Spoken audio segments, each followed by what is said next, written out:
You got a job that was the right fit for you. Yes. And you were laid off. Yes. I had never ever faced anything like that before. In my reality, layoffs were not normal. Layoffs were kind of like questioning of my worth. I didn't realize how tied my self-worth was Wow. to like my 9 to 5 and that position that I had. And it was just a lot of ups and downs, like just and I think for me, I learned that you can hold multiple emotions in the same one part, space. right. And also I would say there was also a sense of relief, Yeah.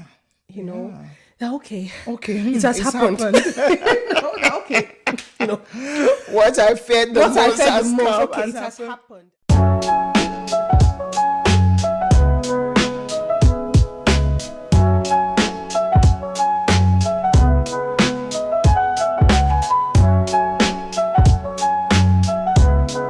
Hi viewers, and welcome to another episode of Dare to Share with Dr. T. Today I have a wonderful guest and we're going to be going through a bit of education once again. I believe on this podcast we share real stories and we also use the opportunity to equip and to empower women. I have a wonderful guest with me today and we're going to be talking about from layoff to legacy, how entrepreneurship became her anchor. I'd like to welcome Yoyin Familusi, Thank you. a wonderful friend, a sister, a mother of two beautiful girls, and currently the CEO and founder of Sewa Skincare.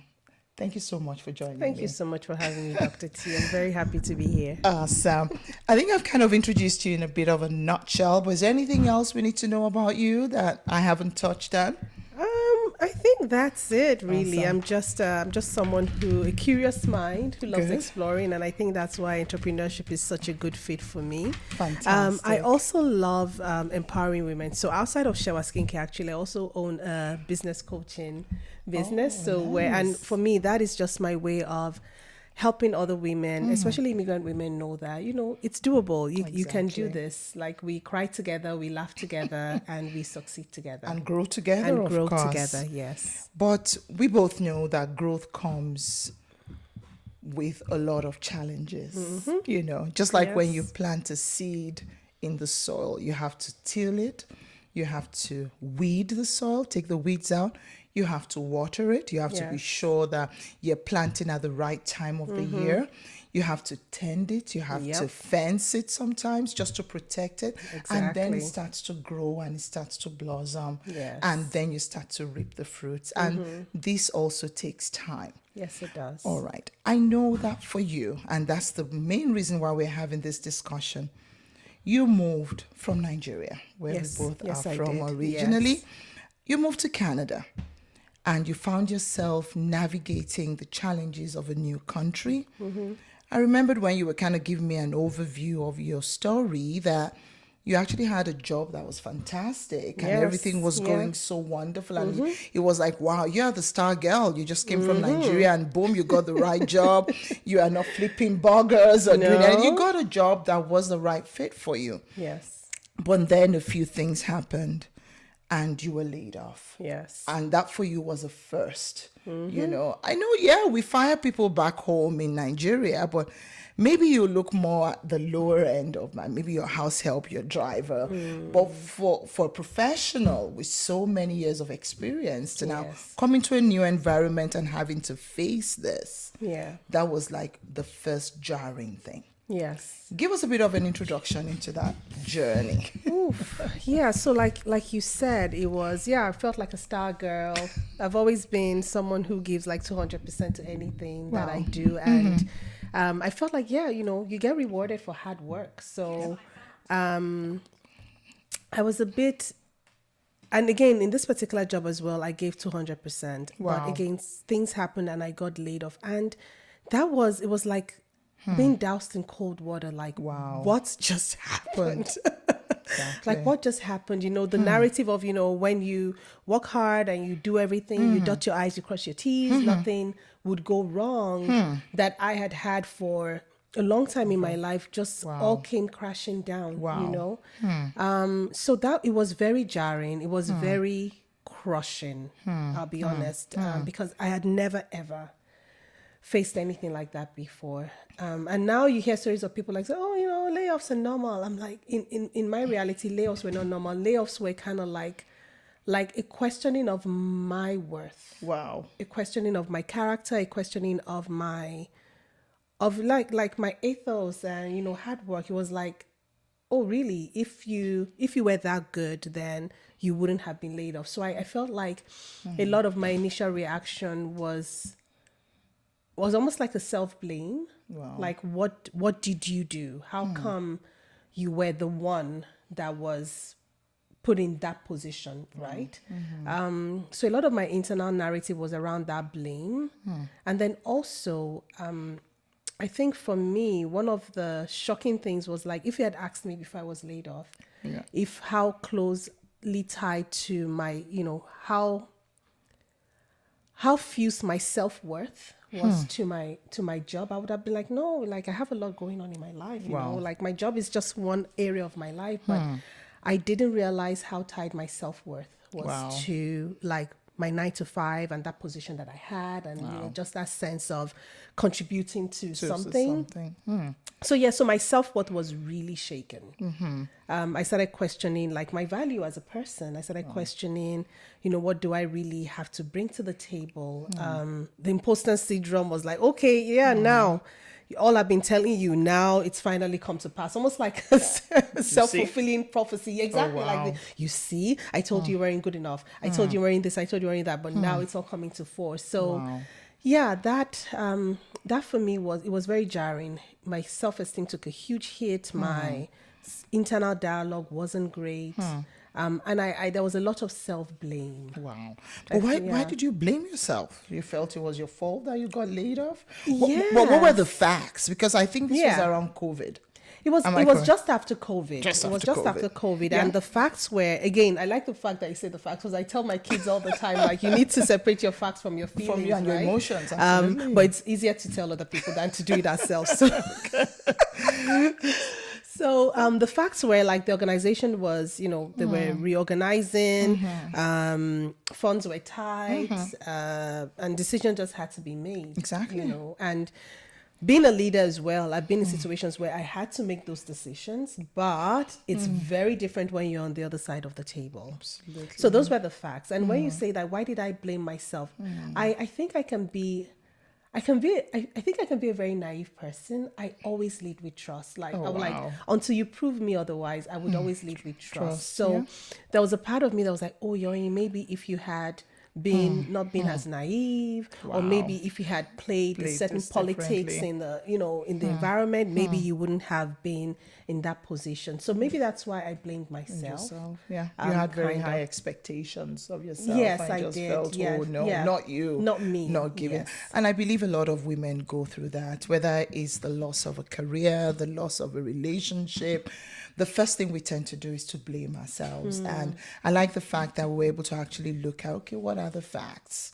Yes. And the facts, of course, in your case, are the things you've highlighted. So I would say the take home, just as an introduction, is sometimes when things happen and there's a loss or there's a layoff, you have to sit down and sit back and say, what are the facts? Yes. Supporting these emotions. Okay. Yes. So you got laid off, unfortunately. You had to process all those emotions. And during the time you were processing the self-blame and all, did you get any support from family, friends? Yes, I did. Like my husband was such an amazing support. And even before, so in a couple of weeks leading to the layoff, again, because I was part of the leadership team, I said, there were certain things happening. So I'm for the first time in my life, actually, leading up to that layoff, I would say I had like a panic attack. I'd never had like a panic attack before. So I usually would go on walks in the mornings. And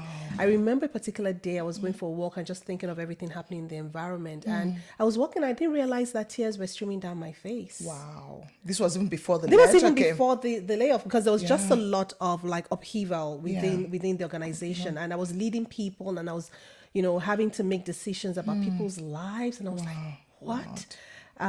So I remember going on a walk then, and tears were streaming down my face, and I was struggling to catch my breath, and Wow. all I could just say was, Jesus, help me. Like the only prayer I could pray was like, God, Jesus, what just is help this, me. And then I remember going home to my husband and just sitting with him and just crying. And just having a place to Aw. express that was Yeah. very helpful. I can't course. overemphasize like a support system. Yeah. And I would say another thing, a way of support was, after I'd been laid off a couple of, months after, and I was still, struggling. I remember my husband telling me, it was, Yoyin, I can't help you. Wow.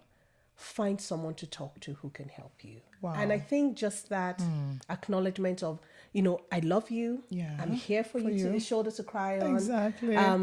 But it might not be enough in this situation. Absolutely. Find a therapist, talk to Good. someone to process your process emotions. these And emotions.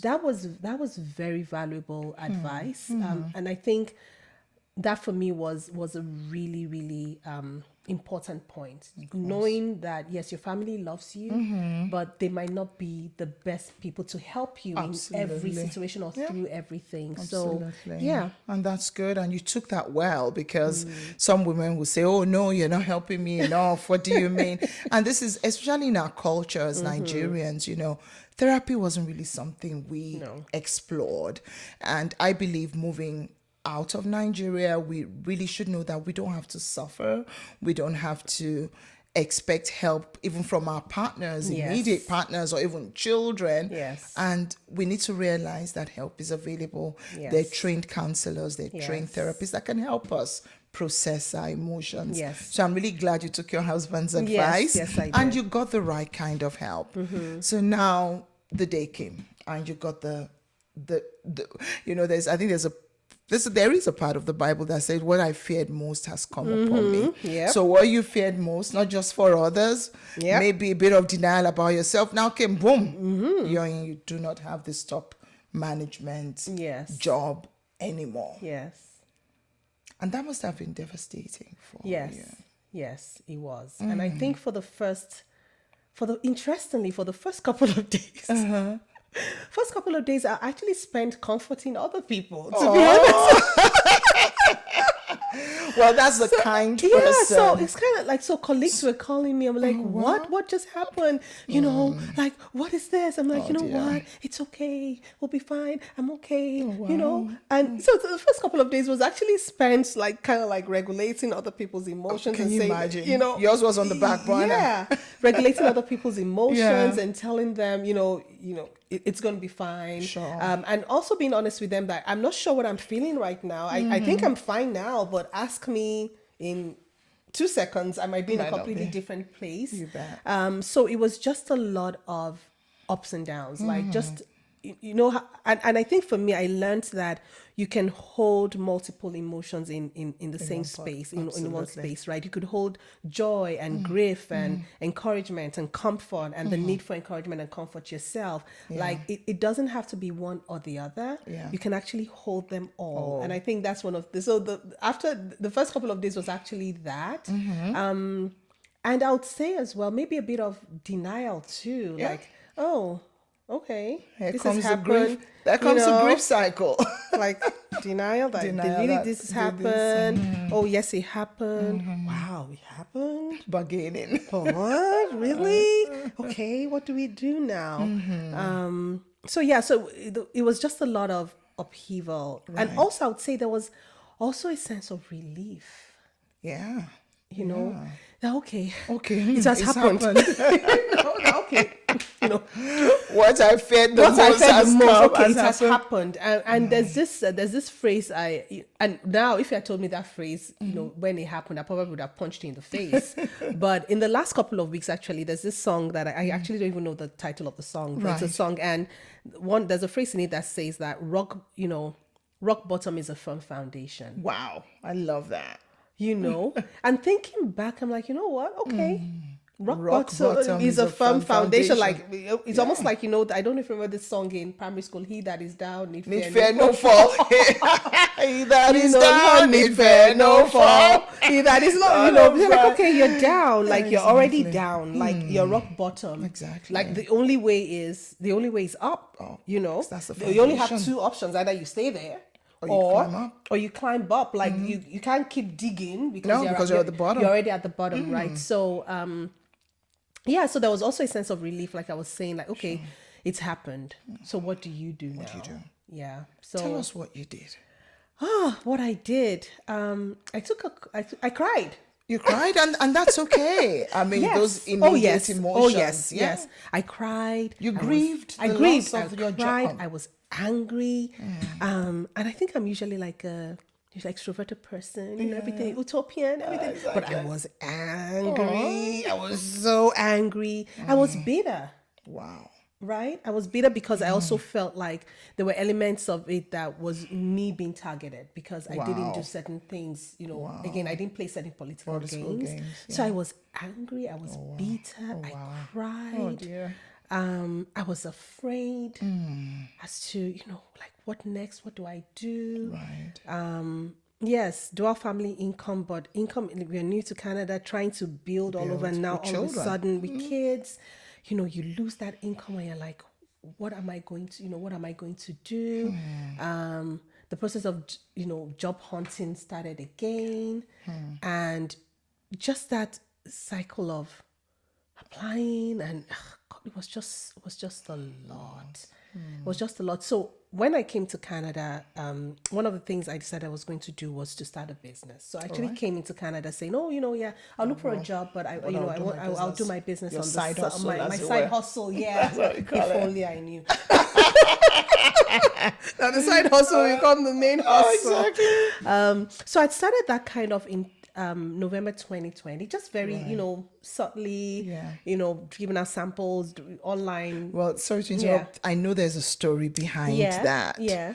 So Yoyin, as a kid, had a skin condition. Yes, I did. In Nigeria. Yes. And that skin condition defied all medical treatments. I remember you telling me that you went to Luth every week. So can you take us back into that? Yeah. Because they wonder, okay, you're giving out samples. Why that business? So tell us a bit about the story behind that side hustle.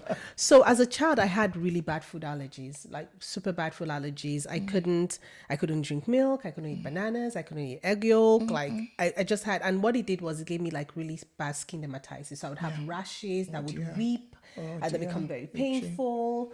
So my poor mom would go to Luther like almost every week to see. That was like the best center. The best centers, It was a teaching hospital, highly qualified dermatologist, and they would, prescribe different things. So I remember then one I remember was Sebamed, and I think Sebamed was kind of like the maybe now the Aveeno of our time or the Cetaphil of our time.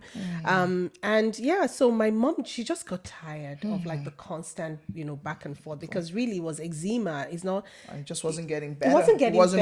It wasn't responding to conventional treatment. So she just decided, okay, what else can I do? And also, like, these treatments were not cheap.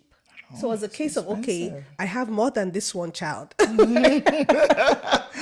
money can go towards. Like, girl, so I think that probably propelled her to start asking questions. And then she approached, we call them Elewiomo. Elewiomo, yeah. And they're herbalists. They're knowledge keepers of herbs and things that work, natural ways that work. They use herbs, They use herbs and clays and leaf stems. Yeah. So she started consulting with people and just asking questions around. And then she started making my skincare. Wow. And I would remember then that I used to take my bath. I didn't take my bath with water. I take my bath with, there's a leaf called the red akalifa. In Yoruba, they call it Ewela. Ela, yes. Ewela. Yes, Ewela. Because Ela is, I think, with my medical knowledge and all, I think it refers to a fungal infection of the skin. And sometimes it's tinea. I think it's tinea corporis, which is the body ringworm kind of thing. So when kids have that, they use that leaf. Yes. Okay. Yes. So she, so that's what I started taking my bath with. So I remember every morning there's a pot in the kitchen just for me. They pour the water in it, and that's what I would use to take my bath. Okay. And she made my own black soap wash, just to exfoliate the skin and to clean it out. She used the black soap. She used a bit of blue stone. Used a bit of the African camwood. called Osun. Osun, the you red know, one. the red one. And then my cream was palm kernel oil, or Wow. she'll use shea butter or coconut oil or something. real and organic, natural natural stuff. stuff. And over time, my skin started clearing because basically it was hydration and occlusion, which is what you need. Exactly. Which is what you need to heal the skin from that. So course. over time, my skin started healing. So and I guess at the back of my mind, I started to tie the concept of love and mothering to skincare. Oh wow. Actually, because that was the example that was shown to me. Of course, you know, grew up as a teenager, as a young person, you go your own way. Exactly. Like, you know what, I'm done with all of Let this. me conquer the world. Yeah, let me conquer the world. But when I became a mom, when I had my first daughter, I decided that and this was before organic and natural became trendy. Big thing. Right? I decided, okay, you know what? I want to do the same for my girls. I don't want them to use like the store-bought skincare. Thankfully, they didn't inherit my skin issues. But I just decided, no. And again, of course, reflecting back, I think it was because I had tied mothering to skin. Exactly. You know, so I decided to start making the skincare myself. So my kids, you know, never use any of the regular, no. Even the Johnson thing, No, that's they cool. didn't. They didn't use that. So I started making so they'll start with like coconut oil and, you know, palm kernel oil and the black soap and all of that. That's how I started my kids. And then shea butter. And then the more they grew, I would introduce different aspect butters because again, with kids, you want to be able to eliminate quickly. So I'll start with pure oils, and then over time started whipping and you know, whipping shea butter and stuff. And then people would ask, "Oh, what do your kids use?" Or like, "Oh, okay, shea butter." I was like, "Oh, could you make for my child or could you make for me?" Or like, And I've always been entrepreneurial. Of course, I'm like, no, I can make money here.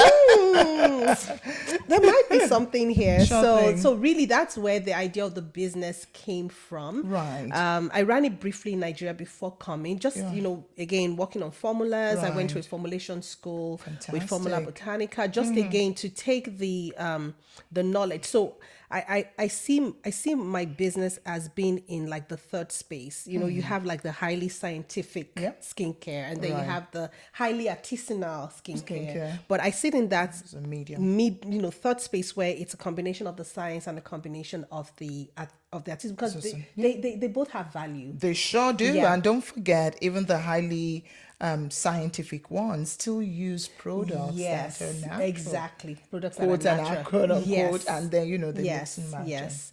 So that really is the backstory of the business. Fantastic. And from there, it was just being like different steps here and there. Right. Coming here again, that was, let me start the business. And I'd started it gradually.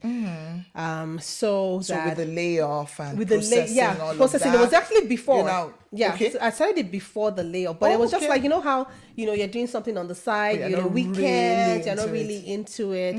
And then with the layoff, and when the layoff happened was kind of like around October, actually. Interestingly. Yeah. Can you imagine how we're having this conversation? That's cool. So it was time for like kind of like the Christmas markets and things getting busy. I hadn't really applied for too many. But with the layoff, I was like, okay, I mean, I don't have the 9 to 5, but I have You have this. a gift. What's in your hand? Exactly. What's in my hand? And I think that's the lesson for women, or something we can learn from, is even when we face what may seem catastrophic, it's okay to sit back and say, what's in my hand? Yes. What's that gift? What's that side hustle? Yeah. What's that thing that I've always loved? Loved, yes. So you went back to what was in your hand. I went back to what was in my hand. And I usually would say, you know, and I think I mentioned it when we were talking, that I'm so thankful. Like unbelievably thankful that I had something in my hand. And we all do. Yeah. Sometimes we just don't see it. Yes. I believe we all do, because don't forget, even as women, we're nurturers. We're just born to make things multiply. I mean, no offense to the men. Men also have their gifts, but there's something about women. I mean, I'm a physician, but I remember during the ASU strike, my mom was like, ASU is just the union for the lecturers. So when they would kind of walk out and down tools, mom said, you know what, you should go learn how to sew. So even as a physician, I can sew. So, I have a sewing machine. there you go. So that's what's in my hand. Yes. I mean, I might not be able to mix creams, but there's something. So I think we just need to really look back and say what's in my hand. And that thing doesn't have to be perfect. No. Not perfect does Because not even exactly. describe it. Because I'm sure you've taken your skincare line Yeah. now from just like you said, you went to school to learn how Yeah. to formulate Yeah. stuff. You've improved on that. So we'll go back to what we were talking about how you now went back to this business. Yes, and having that because again, the kind of person that I am, I'm a doer.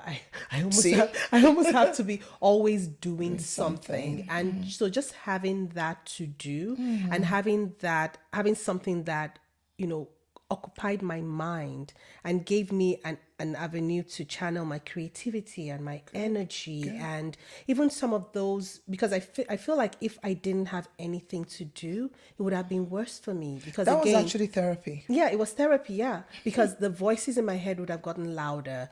I don't know where I would have landed if I didn't have the business to just say, okay, you know what, you have to go to a market this weekend, and because you have to go to a market this weekend, you need to produce, and then you produce, and then you label, and then you get out there, and you force yourself to get out there and engage with people and smile at people. So it's almost like you're picking yourself up because something is no longer up to you. And someone would have said, oh yes, it's your business, it could have been up to you, but I'd made a commitment to be there. Sure. And I'd made a commitment to show up. Absolutely. And when I make that commitment to show up, like I have to show You up. have So to it show was up almost in like every way. so the business was like that external factor that even when Yoyin was like, I don't want to do this, the business was like, nope, you've made this commitment. You said you were going to be there. So the business was that thing that just kept propping me up and propping me up.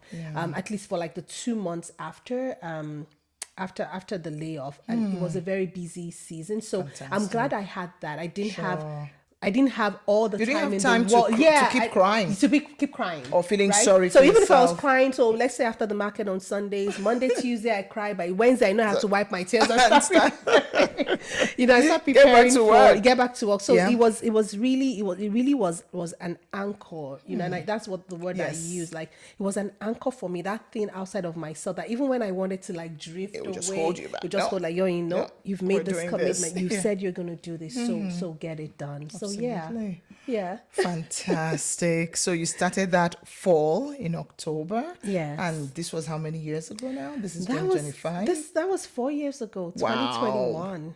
Yeah. And tell us how that business journey has been between 2021 and now. And we're still going to talk about an important part of this story, which is your late mother.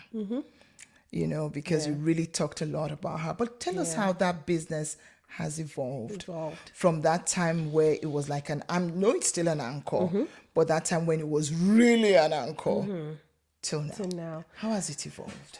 So when people ask me how is business, I usually say high highs and low lows, because honestly, that's just the cyclical nature of running a business. Yeah. But it is, even now, I'm amazed at how far the business has come. I mean, being the ambitious person that I am, I'm still, I want it to be more. I'm still chafing. They're saying, again, those voices tell you, it could be more. Look at what other people are doing. Look at how far other people have gone. But if I look at the facts, like we established at the beginning, I can see that, you know what, it has done really well.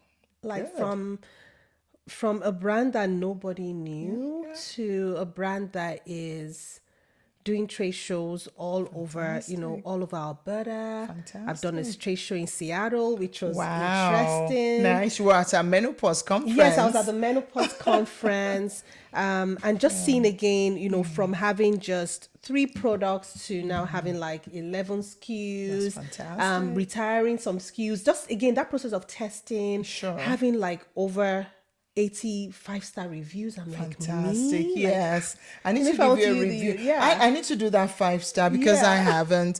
I use Sewa Skincare. Yeah. And I can tell you that it's beautiful, it's natural.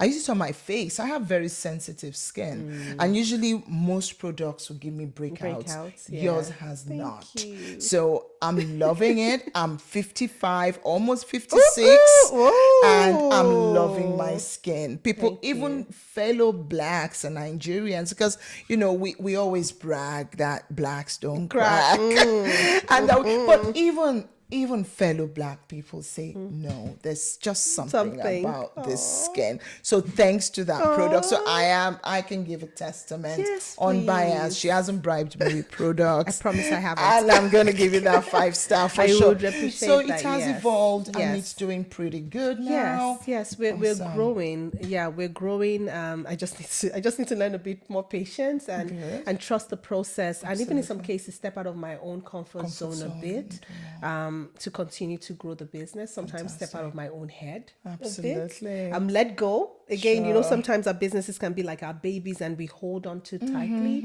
And if we hold on too tightly, it can grow. So I know there's a degree of letting go as well that I need to start doing, so the business can continue to grow. Yeah. So still some learning. And forever learning. Yeah, and I remember when I just welcomed you into the studio earlier, you were saying, "Oh, I'm just coming from this business group." So you're also connecting and working with other women and learning and still growing. So again, no matter what sort of business you're doing, they're in phases. I love the highs, lows that you said, but at the end of the day, I believe that if we keep steadfast on our vision, if we learn to dream big, sometimes even bigger than ourselves, sometimes that's all we need. Yeah. And you have a good product that's been established. Yes. We just need to now take the next steps. I think that's what I need. Just again, I can also be a bit risk adverse.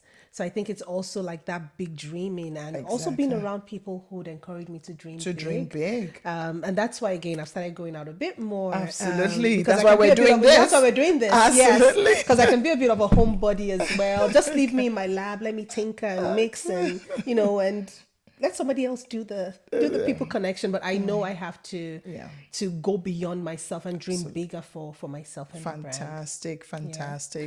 Now let's talk about your mom.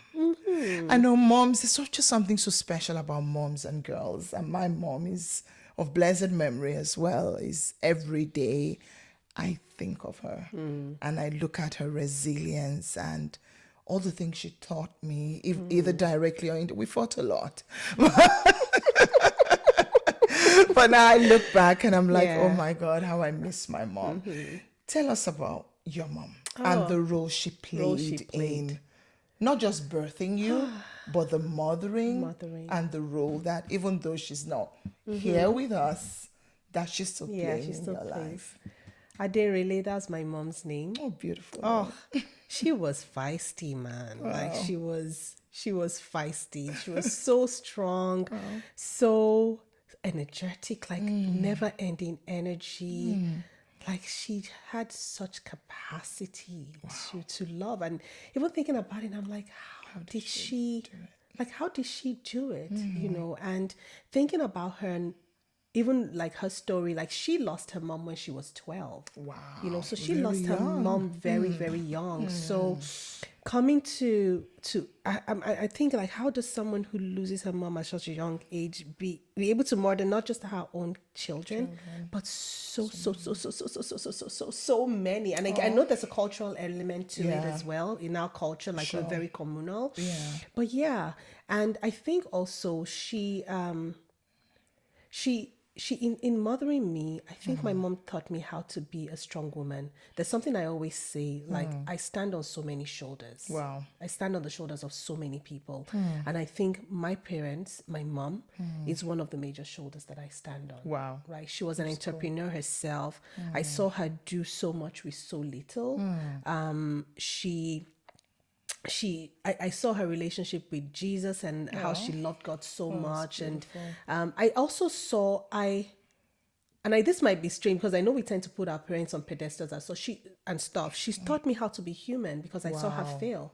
Wow. I saw her make mistakes. Oh, wow. Even if she wouldn't be like, it wouldn't be easy for her to accept it or admit it, but I saw her make mistakes. And I learned that, you know what? you don't have to be perfect. Great. Like perfection is not something you should be striving for. Yeah. Just strive to be a loving human. Just try to Exactly. live well and love well. And love well. And I think that is honestly like my mom's life. I believe she lived well. She loved well. She made her mistakes. Of course. She learned from some of them. Not all of them.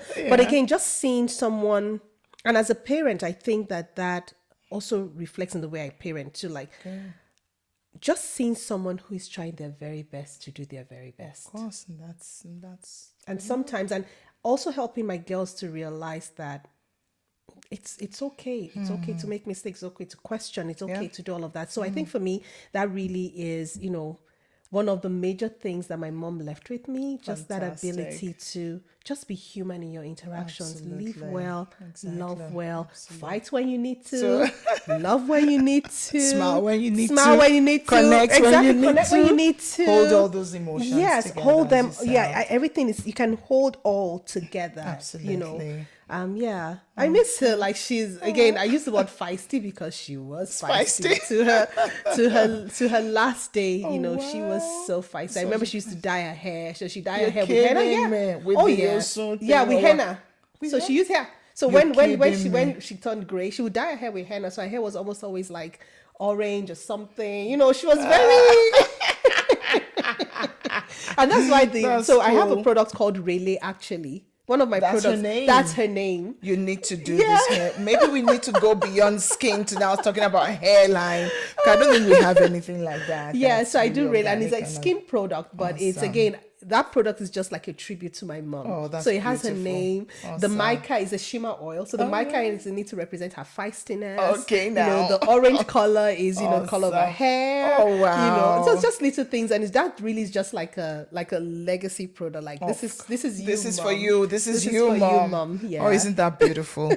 May her soul continue to rest in peace. Amen. And her legacy would continue to live on. It is already living on. It is already. Wow. It's been so awesome talking to you Dr. today. T. And, I always ask my guests to encourage women, to say a word to that woman that has lost something, whether it's a job, whether it's a business that they've tried, whether it's a relationship, whether it's friendship. Loss is part of life. Yeah. But I think the important thing is how we move forward from that loss. So today I just wanted to say a word to a woman out there that might be struggling with loss, using your own experience and how you've been able to, from your loss, use that rock bottom as a solid foundation to climb up to get Sewa Skincare where it is today. Yeah. Over to you. So I would say, give yourself grace. Like, honey, give yourself grace. Give yourself room to grieve, to cry, to feel all the emotions. Don't put pressure on yourself to just get up and go. And I know in some cases you might be forced, depending on what stage of life you're in, you might be forced to keep moving. But just remember to you, not anybody else, you give yourself grace. Those inner voices that keep pulling you down and telling you you're not worth it and telling you, you failed. Tell them you are not a failure. Exactly. Tell them I am amazing. Right. I've got this. This is just a bump in the road. Absolutely. And I, tell the voice, you watch and see. Challenge that voice. You think I'm a failure, you just wait and see. I'm going to prove you otherwise. But more, because I find in my case, it was more about what was happening internally, not even happening externally, because I find sometimes that we are our own worst critics. So give yourself grace. Fantastic. Thank you so much, Yoyin. So ladies, please give yourself grace. You are stronger than you think. And the legacy that you can build will inspire tomorrow. It would inspire the next generations. And I'd just like to leave you a question to reflect on as we leave today. What anchor are you holding on to as you navigate your own season of loss? How do you want to build resilience? don't forget, give yourself grace. I want to say a very big thank you for coming on Dr. this T. podcast today. Wonderful discussion we've had with you. Thank you. And if our audience would like to connect with Sewa Beauty, how can they do that? How can they get your products? How can they get skin so beautiful as yours and mine? And I'm sure it's for all skin. It's for types. all skin Even tones, all Caucasians can skin use types. this. Yep. And it's starting my Anybody. patients. Anybody. Awesome. Yes. So how can they find you and how can they get your products, please? So our website is www.shewaskin.ca. That's SEWASKIN.ca. And we're also on Instagram at shewaskincare.co, and Facebook as well, TikTok as well. Oh, nice. And you can always reach me on any of those channels. I monitor them all. So DM me and I'll respond to you. Good. And you can buy from our website. We ship all over the world. But we are Calgary business, proudly YYC. Of course. So we also provide local pickup in Calgary. If you don't want to pay for shipping. But that's how you can reach us. And I can really say for the quality that you get, the pricing, I believe, is right. Thank you. So thank you so much for being my guest today on the Dare to Share podcast. And I hope the women out there, my audience, that you've been inspired today to see whatever loss or whatever challenges you face when you are at your rock bottom, to see that as a foundation. Thank you so much for listening to this. If this is content that matters to you, feel free to like, share, and subscribe to our channel. And until the next episode, my name is Dr. T. Roberts. We'll see you next time, and thank you so much for coming. Thank you. That was awesome.